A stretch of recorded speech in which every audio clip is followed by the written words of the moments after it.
Fox 35 News alert: an enormous amount of evidence released today in the case of the deadly shooting of Trayvon Martin. That evidence includes this video of Trayvon buying the iced tea and Skittles he had on his person just moments later when he died. There are hundreds of pages of evidence, as well as audio recordings and videotapes. And some of that includes witnesses who say it was actually Trayvon Martin who was attacking George Zimmerman. An awful lot to go through. We want to turn things over right now. Cale Ramaker and Valerie Boy in the newsroom, guys. Well, we are talking about an enormous amount of evidence. It was released at 5 o'clock. It's kept much of the newsroom busy all night. A lot of stuff to get through. You mentioned the audio tapes. We're talking 7 hours of audio that was released earlier today, but also there is surveillance video, as you saw. There are police reports, witnesses' statements. I'm going to get to the autopsy on Trayvon Martin in a moment and have more specifics on that, but let's talk about the witness reports, witnesses who are able to help in the investigation. That stuff was released as well, and Valerie Boy, my colleague, going over that. That's right. It's very interesting, Cal. You know, witnesses told officers that it was Trayvon Martin who was punching George Zimmerman, and for the first time we see new photos of Zimmerman's injuries right before the shooting. New pictures of George Zimmerman reveal that the 28-year-old suspect suffered a broken nose and deep cuts to his head.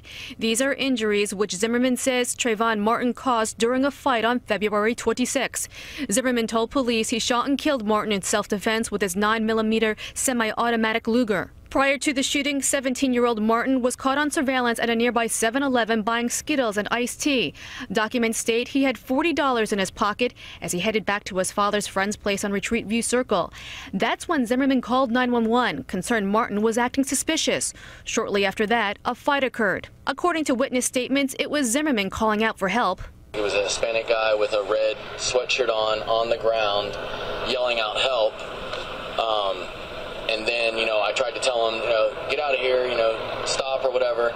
And then the one guy on top in the black hoodie was pretty much just throwing down blows on the guy, kind of MMA style. Ground and pound, okay. Yeah, like a ground and pound on the concrete at this point. MMA means mixed martial arts. The officer continues with his questioning. The person calling for help, would that been the person underneath the thing? Yes, that was the one getting beat up, and he was the one with the red sweater on. Okay, and the one that was shot was the one that was on top of the person that beat up. Correct. But Martin's girlfriend tells a different story. She told police she was on the phone with Martin when he noticed Zimmerman. You can hear that somebody bumped Trayvon. So I can hear the grass. Okay, so you could hear there was something going on. Yeah. Like, did you hear any kind of screamings like help me or anything like that?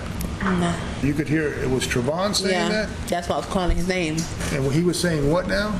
Like, get off. And on February 28th, Trayvon Martin's father, Tracy Martin, listened to the 911 calls. In the report, the officer states, I asked Mr. Martin if the voice calling for help was that of his son. Mr. Martin, clearly emotionally impacted by the recording, quietly responded no. And George Zimmerman's father told investigators the same thing. He said that he and other relatives believe it was George Zimmerman's voice on the 911 calls screaming for help. And just the other day, I had contact with Robert Zimmerman, and he couldn't talk about the case, but he did tell me he was very looking forward to this evidence coming out because he believes that this will actually clear his son. Yeah, this is the most evidence to date, no doubt, that we've gotten. Now, there's also the autopsy, and we want to talk about that for a moment and kind of run down the highlights of the autopsy that was done on Trayvon Martin. And here's what we can tell you. The most important parts: Trayvon Martin died from a single gunshot wound to the chest.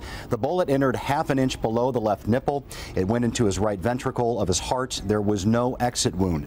The medical examiner also noted an abrasion on his finger and determined he was shot at, quote, intermediate range, which is described as between 1 and 18 inches. So that's pretty darn close. As for the toxicology results, Martin's blood and urine tested positive for marijuana. Now, the reports that were filed by the officers and the paramedics on the scene say they did arrive and attempt to revive Trayvon Martin, but that was very brief. He was then shortly later pronounced dead. And then, Val, another item that stands out of interest is at least one investigator who arrived on the scene said that, in his view, that this whole thing should never have happened if George Zimmerman had just waited in his car. That was just one opinion in the report. That's correct. And another interesting point is that many people have kind of labeled George Zimmerman as a neighborhood vigilante.